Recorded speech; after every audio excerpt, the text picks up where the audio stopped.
artist, and I work with indigo. I was trained in indigo farming and dyeing in Japan, and I continue that work here with my wife. We work together to grow and process indigo that we then each use in our own separate artwork. And in my case, I'm working on developing a new series of works that are based on these historical coverlets. So I'm looking at everything from weave structures to designs, patterns, dyes, so on and so forth. I've been researching coverlets in various collections, and I was very excited to see the ones here at Conner Prairie because they're largely from Indiana. I'm also interested in them because they represent a very interesting time period in American history. They were largely woven up until the Civil War.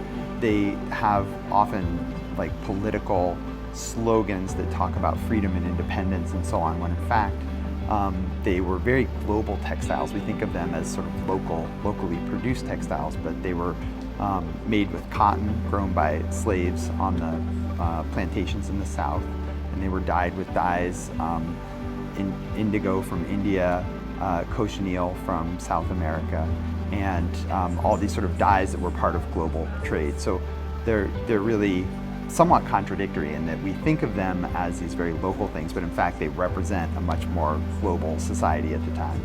What was interesting about that last one too is that the Beiderwand tie-down yarn was plied. And usually they'll use a single for that so that it doesn't have as much visual presence in the weaving.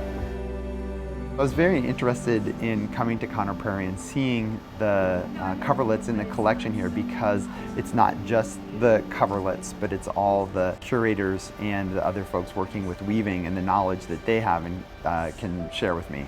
That and the fact that many of the coverlets that are in the collection here are from Indiana.